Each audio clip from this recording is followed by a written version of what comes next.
Vidyanagar MRS ವೃತ್ತದಲ್ಲಿ ದೊಡ್ಡ ಗುಂಡಿ ನಿರ್ಮಾಣ ಮಾಡಲಾಗಿದೆ. ಆದರೆ ನಿರ್ಮಾಣ ಮಾಡಿ ತಿಂಗಳುಗಳೇ ಉರುಳಿದರೂ ಗುಂಡಿ ಮುಚ್ಚುವ ಕಾರ್ಯ ಮಾತ್ರ ನಡೆದಿಲ್ಲ. ನೀರು ಸರಬರಾಜು ಮತ್ತು ಒಳಚರಂಡಿ ಮಂಡಳಿಯವರು ಈ ಗುಂಡಿ ತೋಡಿದ್ದಾರೆ. ಆದರೆ ಕೆಲಸ ಪೂರ್ತಿಯಾದ ಮೇಲೆ ಮುಚ್ಚುವ ಕೆಲಸವನ್ನ ಮಾಡಿಲ್ಲ. ಯಾವುದಾದರೂ ಅನಾಹುತವಾಗುವುದಕ್ಕೂ ಮುನ್ನ ಎಚ್ಚೆತ್ತುಕೊಂಡು ಗುಂಡಿ ಮುಚ್ಚುವ ಕೆಲಸ ಮಾಡಬೇಕೆಂದು ಆಗ್ರಹಿಸಿದ್ದಾರೆ.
ನಾವು ಇಲ್ಲಿ ಪಕ್ಕದಲ್ಲೇ ಅಂಗಡಿ ಇಟ್ಕೊಂಡಿದ್ವಿ. ಬಸ್ ಸ್ಟ್ಯಾಂಡ್ ಪಕ್ಕನೇ ಇದೆ.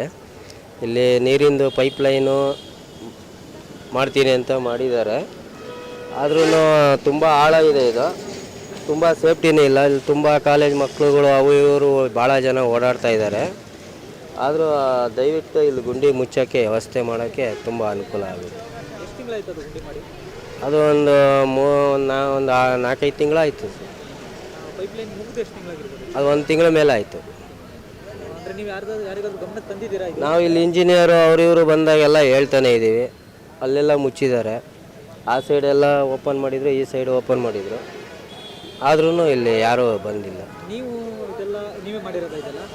ಇದು ನಾವು ಪಾಪ ಇಲ್ಲಿ ಹುಡುಗರು ಇಲ್ಲಿ ಓಡಾಡ್ತಾರೆ ಅಂತ ನಾವು ಸೇಫ್ಟಿಗೆ ಇದು ಮಾಡಿದ್ದೀವಿ. ಇಲ್ಲಿ ಗುಂಡಿ ತೆಗ್ದಿದ್ದಾರೆ. ಆದರೆ 6 ತಿಂಗಳಾಗಿದೆ ಕನ್ಸ್ಟ್ರಕ್ಷನ್ ಎಲ್ಲ ಮುಗ್ದು. ದಿನಕ್ಕೂ ಅದು ಕುಸಿತಾ ಇದೆ. ಆದರೂ ನಾವು ಸ್ಕೂಲ್ ಹೋಗೋರು, ಕಾಲೇಜಿಗೆ ಹೋಗೋರು, ಆದರೆ ನಾವು ಐಟೇ ಓದ್ತಿರೋದು. ಆದರೂ ದಿನಕ್ಕೂ ಕುಸಿತ ಇರೋದಕ್ಕೂ ನಮಗೆ ತುಂಬ ಪ್ರಾಬ್ಲಮ್ ಆಗ್ತಿದೆ. ಅದಕ್ಕೆ ಆದಷ್ಟು ಬೇಗ ಅದನ್ನು ಮುಚ್ಚಿಸ್ಬೇಕೆಂದು ಮನವಿ ಮಾಡ್ಕೊತೀವಿ. ನಾವು ಇಲ್ಲಿ ಪಕ್ಕದಲ್ಲೇ ಅಂಗಡಿ ಇಟ್ಕೊಂಡಿದ್ವಿ. Bus stand